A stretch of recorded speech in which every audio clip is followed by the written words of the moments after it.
دروس رمضان باب 2 روزے کی فضیلت۔ اللہ کے رسول صلی اللہ علیہ وسلم نے فرمایا، جنت میں ایک دروازہ ریان ہے جس سے قیامت کے دن صرف روزے دار داخل ہوں گے، ان کے سوا اس دروازے سے کوئی داخل نہ ہوگا۔ کہا جائے گا کہاں ہیں روزے دار؟ اس پر وہ اٹھیں گے اور اس دروازے سے داخل ہو جائیں گے۔ اس کے بعد وہ دروازہ بند کر دیا جائے گا اور پھر اس سے کوئی اور داخل نہ ہوگا۔ یہ حدیث بخاری و مسلم میں ہے۔ صحیح بخاری کی ایک روایت میں ہے، اللہ کے رسول صلی اللہ علیہ وسلم نے فرمایا، جنت کے 8 دروازے ہیں جن میں ایک دروازہ ہے جس کا نام الریان ہے۔ اس دروازے سے روزے داروں کے سوا اور کوئی داخل نہ ہوگا۔ جنت سلامتی کا گھر ہے جسے اللہ تعالیٰ نے متقین کے لیے ابدی رہائش گاہ بنایا ہے۔ اس خوبصورت اور نعمتوں سے بھری جنت میں داخل ہونے کے لیے اللہ تعالیٰ نے 8 دروازے بنائے ہیں، جن میں سے ایک دروازہ روزے داروں کے لیے خاص کر دیا ہے۔ یہ روزے داروں کے لیے قیامت کے دن اللہ تعالیٰ کی طرف سے خصوصی اکرام ہوگا، جس سے دوسروں کے مقابلے میں ان کا مقام نمایاں ہوگا۔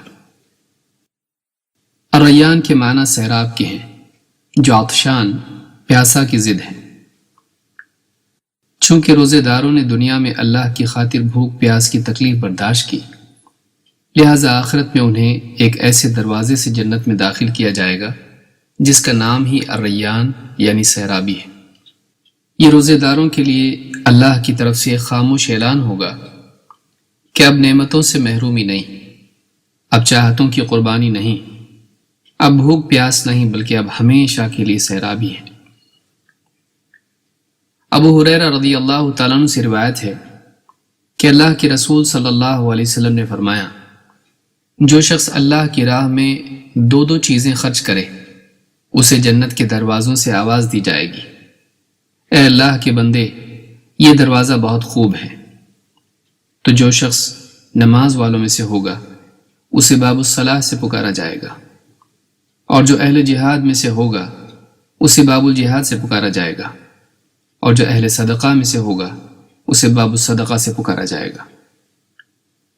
یہ سن کر ابو بکر صدیق رضی اللہ تعالیٰ عنہ نے عرض کیا، اے اللہ کے رسول، میرے ماں باپ آپ پر فدا ہوں، کسی شخص کو ان دروازوں میں سے کسی ایک ہی دروازے سے پکارا جائے تب بھی اس کا کچھ نقصان نہیں، لیکن کیا کوئی شخص ایسا بھی ہوگا جسے ان سارے ہی دروازوں سے پکارا جائے گا؟ آپ صلی اللہ علیہ وسلم نے فرمایا، ہاں، اور میں امید کرتا ہوں کہ تم بھی انہی میں سے ہو۔ اس حدیث کو امام البخاری و مسلم نے روایت کیا ہے۔ جنت میں لے جانے والے اعمال بہت ہیں، پھر ان اعمال کے سلسلے میں لوگوں کی مزاج اور ان کی طبیعتیں بھی ایک دوسرے سے مختلف ہیں۔ کسی کا میلان نماز کی طرف ہے تو کسی کا روزے کی طرف۔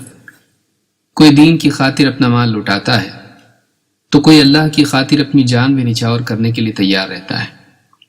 فرائض کی ادائیگی کے بعد آدمی اپنے مزاج اور رغبت کی بنا پر کسی نہ کسی عمل کی طرف زیادہ مائل ہوتا ہے اور اسی عمل کا زیادہ اہتمام کرتا ہے۔